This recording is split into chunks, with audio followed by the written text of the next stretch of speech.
इसके आगे अभी बताने जा रहा हूँ कि डिफरेंस कैसे करेंगे, किस रिलेशन को फंक्शन कहेंगे, किस रिलेशन को फंक्शन नहीं करेंगे। जैसे देखिए, एक सेट ए है जिसका एलिमेंट 1 2 3 है, एक सेट बी है जिसका एलिमेंट अल्फा बीटा गामा है, रिलेशन R1 है। फिर एक दूसरा सेट ले लेते हैं, ये सेट ए है, एक सेट बी है, इसके साथ रिलेशन R2 है, इसमें भी 1 2 3 एलिमेंट लिए, अल्फा बीटा गामा इसमें ले लिए। फिर एक तीसरा ले लेते हैं, सेट ए है, एक बी है, इसमें भी रिलेशन R3 है, इसमें भी एलिमेंट 1 2 3 है, अल्फा बीटा गामा है। एक और देखिए, ये सेट ए है, सेट बी है, इसका एलिमेंट 1 2 3 है, ये अल्फा बीटा गामा है, ये फंक्शन एफ है, रिलेशन R4, इसको ले लेते हैं। अब देखिए किसको रिलेशन फंक्शन कहेंगे, किसको नहीं कहेंगे। देखिए जैसे जो सेट ए का इनपुट जो है, एलिमेंट है, वह अल्फा के साथ रिलेशन बनाया, 2 बीटा के साथ बनाया। इसमें देखिए ये 1 अल्फा के साथ बनाया, 2 बीटा के 2 भी अल्फा के साथ बना लिया, 3 बीटा के साथ बना लिया। इसमें देखिए 1 अल्फा के साथ बना लिया, 1 एक बीटा के साथ बना लिया, 2 गामा के साथ बना लिया, और 3 भी एगो गामा के साथ बना लिया। इसमें 1 अल्फा के साथ बना लिया, 2 बीटा के साथ बना लिया, 3 गामा के साथ बना लिया। अब ध्यान दीजिए, 1 अल्फा के साथ बनाया तो इसका 1 का यूनिक इमेज है, 2 का भी यूनिक इमेज है, लेकिन 3 इसमें एक एलिमेंट बच गया है जिसका कोई इमेज नहीं है। हम लोग पढ़े थे कि जितना भी सेट ए का एलिमेंट है उसका प्रत्येक का इमेज इसमें बनना चाहिए, इसमें कोई खाली नहीं बचना चाहिए। तो एक सेट ही बच गया, इसलिए इसको कहेंगे क्या कि R1 is not a function, R1 नहीं फंक्शन है, R1 is not a function. अब दूसरा देखते हैं, 1 का इमेज बन गया अल्फा, 2 का भी अल्फा बन गया, 3 का बीटा बन गया। देखिए यहाँ एक एलिमेंट का एक इमेज, यहाँ भी एक एलिमेंट का एक इमेज, इसका देखिए इसका भी एक एलिमेंट, इसमें कोई इमेज नहीं, कोई एलिमेंट नहीं बचा, इसलिए इसको क्या कहेंगे, फंक्शन कहेंगे। R2 is a function, R2 तो क्या है, फंक्शन है। यहाँ ध्यान दीजिए, 1 का अल्फा बना और 1 का बीटा बना, 2 का गामा बना, 3 का, तो देखिए 2 का एक इमेज बना, ठीक है, 3 का भी एक इमेज बना, ठीक है, 1 का भी अल्फा बना, ठीक है, लेकिन 1 का एक बीटा भी बन गया। एक एलिमेंट का एक ही इमेज बनना चाहिए, यहाँ पे एक एलिमेंट का 2 इमेज बन गया। जैसे एक ही स्विच टिपे हैं, बल्ब जल गया, पंख वो चल गया, तो यह नहीं होगा फंक्शन, क्योंकि पढ़े थे डिफिनीशन में कि each and every element of set A to gives unique element, each and every element of set A is unique image। तो यहाँ यूनिक इमेज नहीं है, एक के 2 इमेज बन रहा है, इसलिए इसको कहेंगे ये फंक्शन नहीं है। अब ध्यान दीजिए, इसको लिख देते हैं, R3 is not function, not a function. अब देखिए इसमें एक एलिमेंट का एक इमेज, इसका 1 का अल्फा बना लिया, 2 का बीटा, 3 का गामा, इसमें कोई एलिमेंट नहीं बना, तो इसका मतलब सबसे अच्छा फंक्शन इसी को कहेंगे कि R4 इज ए फंक्शन। यह R4 भी function, R4 is a function. तब ये तो हम समझ गए कि किसको हम फंक्शन कहेंगे और किसको नहीं कहेंगे। इसके आगे अब देखिए, इसको आगे मिटाते हैं।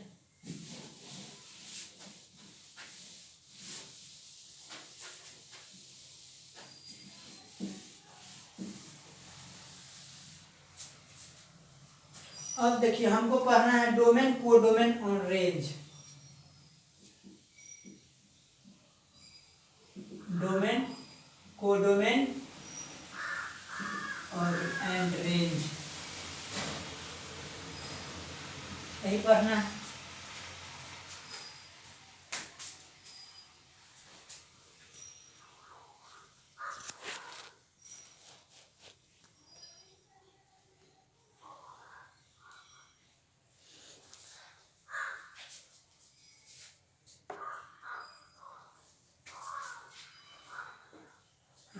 आगे पढ़ना है डोमेन, कोडोमेन और रेंज। देखिए जैसे एक सेट ए ले लिए, एक सेट बी ले लिए, इसमें फंक्शन एफ है, सेट ए है, सेट बी है, इसका एलिमेंट 1 2 3 है, इसका अल्फा बीटा गामा है, मान लीजिए डेल्टा भी है। तो 1 का इमेज अल्फा बनाया, 2 का इमेज बीटा बनाया, 3 का इमेज गामा बनाया। तब प्रत्येक एलिमेंट का सिंगल इमेज है यानी यूनिक इमेज है।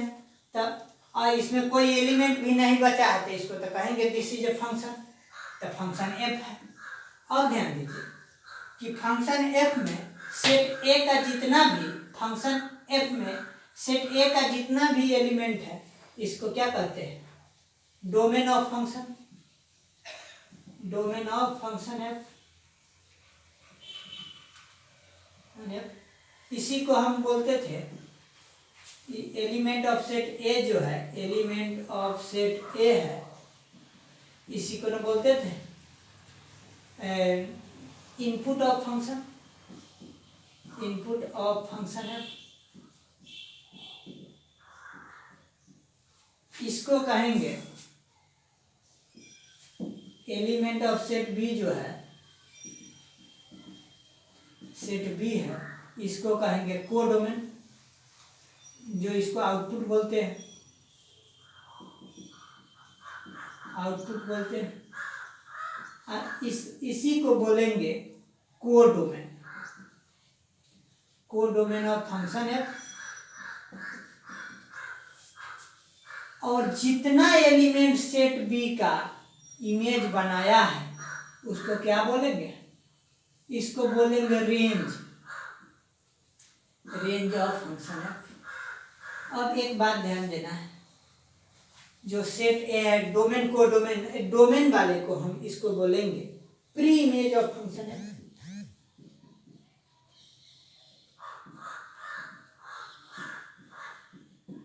जो फंक्शन एफ है इसका प्री इमेज है और इसको क्या कहेंगे, image of function B.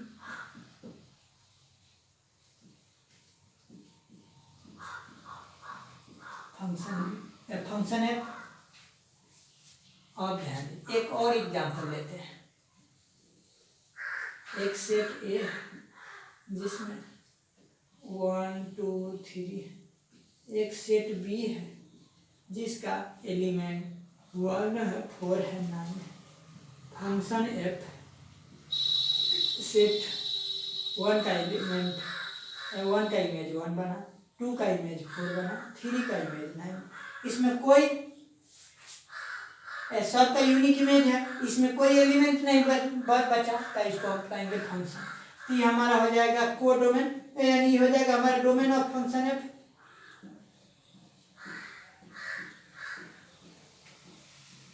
Domain of function है, ये हो जाएगा हमारा codomain of function, codomain of function है।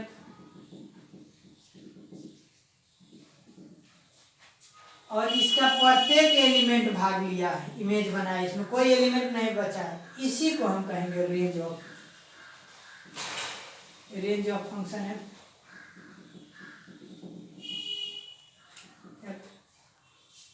अब इस दोनों से देखने से यह पता चलता है कि यहाँ देखिए कोडोमेन, यहाँ लिखते हैं कोडोमेन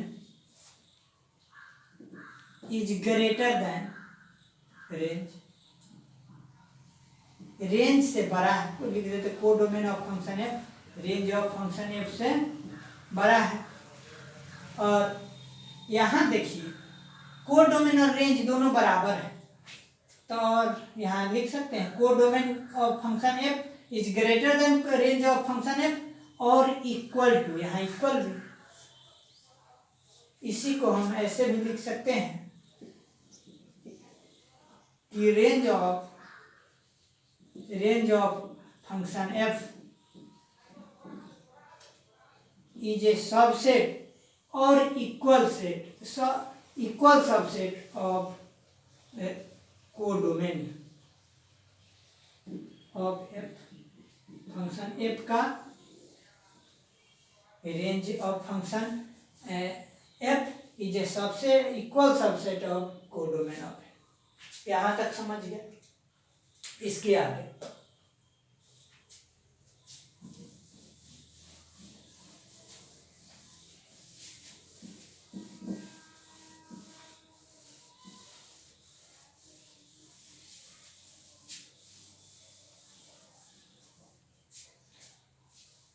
मैथमेटिकल एक ऐसा टूल्स है, जैसे देखिए इसमें बहुत सारा फंक्शन के टूल्स के रूप में काम करेंगे। जैसे f x equal to x square यानी y equal to x square. जैसे एक दूसरा ले तो y equal to x cube. तीसरा ले लेते हैं y equal to root x. एक और ले लेते हैं y इक्वल टू एक्स के पावर 1/3। एक और ले लेते हैं y इक्वल टू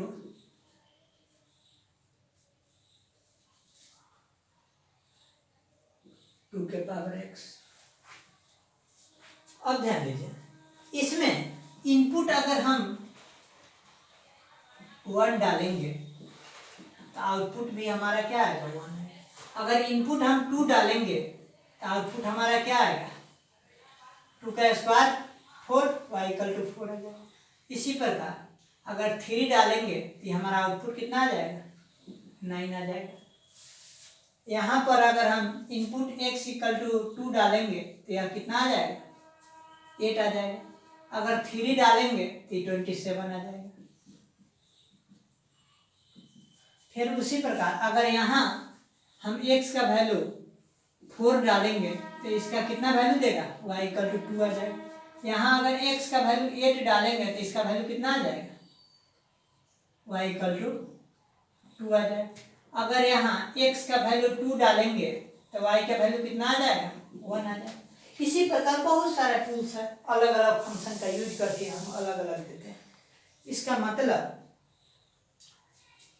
हम यह कह सकते हैं कि प्रत्येक फंक्शन का अलग अलग कंडीशन होता है।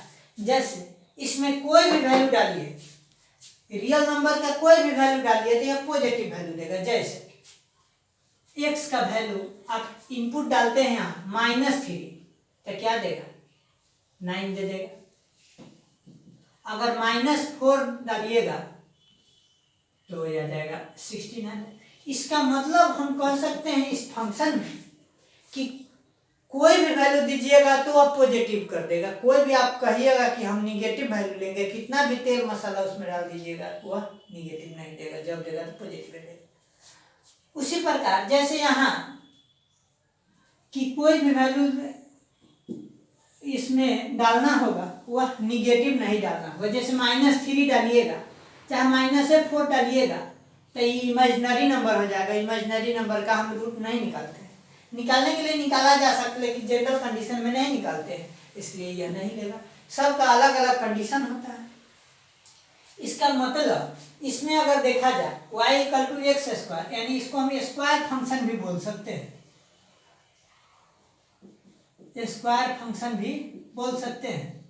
इसका मतलब इसमें हम कोई भी वैल्यू इनपुट लेंगे -∞ से ∞ तक ले सकते हैं, लेकिन आउटपुट 0 इंक्लूड करके ∞ तक जाएंगे, ये वैल्यू आ जाएगा। इसी प्रकार फंक्शन के और सारा अलग अलग टाइप्स होते हैं, उसका ग्राफ भी होता है, इसको अगले दिन पढ़ेंगे।